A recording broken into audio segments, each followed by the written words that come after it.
Մեզ իրավունք էր տրված ամսվա ընթացքում 2 անգամ այցելելու, տեսակցելու Սրբազանին ընտանիքի անդամներով։ Ընտանիքի անդամների մեջ ներառվում էին մայրս, քույրս,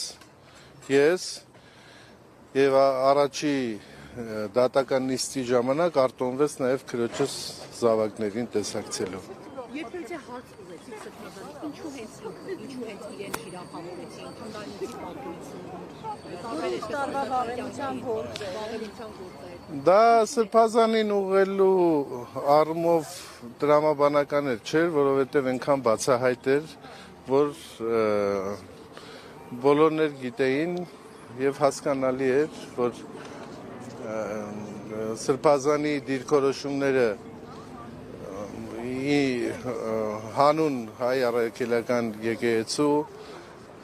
իրավունքների տրամաբանության ներքո էր։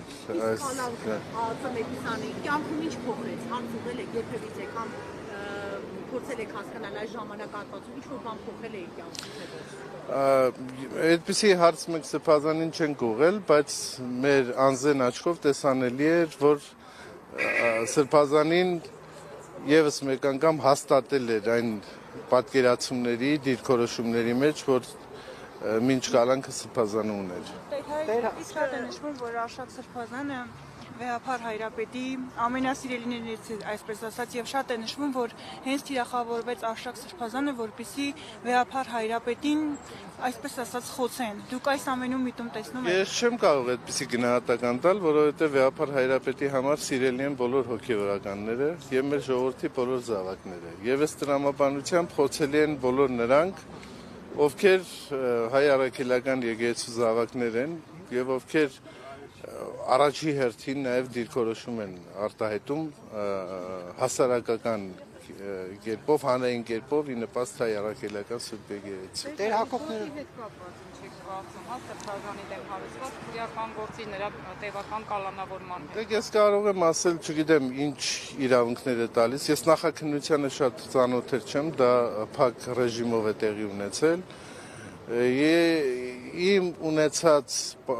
տեղեկությունը հետևյալն է, որ նախաքննության մեջ ոչինչ չի փոխվել, ինչ որ առկա էր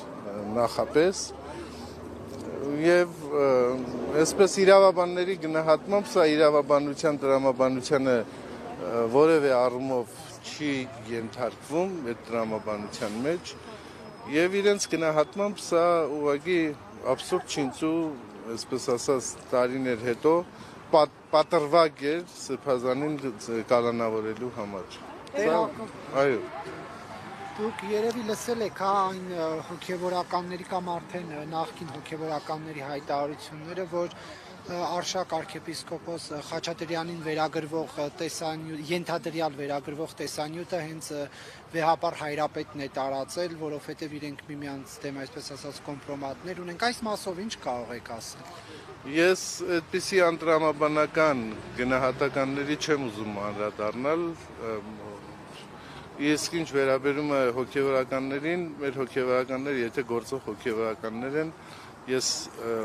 պատշաճ չեմ համարում գնահատականներ տալ այս առումով։ Տեր Հակոբ, ինչ եք կարծում, եկեղեցու դեմ այս արշավը ինչով կավարտվի եւ արդյոք մեր եկեղեցին անսասան կմնա։ Անշուշտ եկեղեցին անսասան է, որովհետև եկեղեցին երկինքն է երկրի վրա եւ պիտի ավարտվի նրանով, ինչով ավարտվել է ամբողջ բոլոր դարերի ընթացքում։ Եկեղեցին այսօր կանգուն է եւ այսպիսի հարվածներ չէ, որ հղվել են հայ առաքելական, ուղղվել են հայ առաքելական եկեղեցու։ Ներողություն, ձեզ հայտնի է, որ կուսակրոնության խախտման դեպքերի մասին տեղեկություններ ձեզ հայտնի է, թե ոչ։ Գիտեք ինչ կա, դա անտրամաբանական ոչ ճիշտ հարց է, այդպիսի դա նման է, որ որևէ մի անձի անձնական կյանքի մասին հարցում ուղղվի, թե ես տեղյակ եմ որևէ մեկի անձնական կյանքից, թե ոչ։ Բայց դա արգելված է եւ եթե դա խախտվում է, ապա քննության է, չէ՞ ենթարկվում։ Ինձ հայտնի չեն այդպիսի դեպքեր։ Տեր Հակոբ, մի հարց, տեսեք հաստաբան։ Նախ տրամաբանական չեմ համարում, շիտակ չեմ համարում այդպիսի հարց որևէ մեկին ուղղելը, իսկ ինչ վերաբերում է ինձ հայտնի է նման դեպքեր, թե ոչ, Ինձ հայտնի չեն նման դեպքեր։ Տեր Հակոբ, տեսեք, փաստաբանները ասում են, որ այն հոգևորականներին, որ բանտարկեցին կամ որ մեղադրանքներ առաջադրեցին, ասում են, որ սա նրանց ճնշելու նպատակով է, կաթողիկոսին ճնշելու նպատակով է։ Հիմա, այսինքն այն հոգևորականները, որոնք չեն միացել Փաշինյանի ծրագրին ընդդեմ Մայրաթորի ու մնացել են Մայրաթորի կողքին։ Հիմա հոգևորականներին, օրինակ մեղադրանքներով, քրեական գործերով, բանտարկելով հնարավոր է ճնշել։ Սա կազմի, սա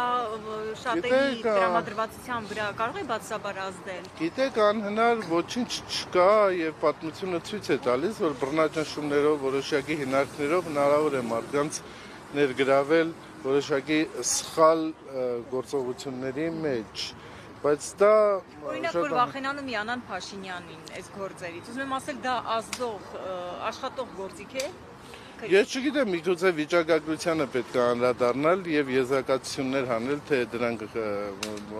ազդեցություն արդյունք էս առումով ունենում են, թե ոչ։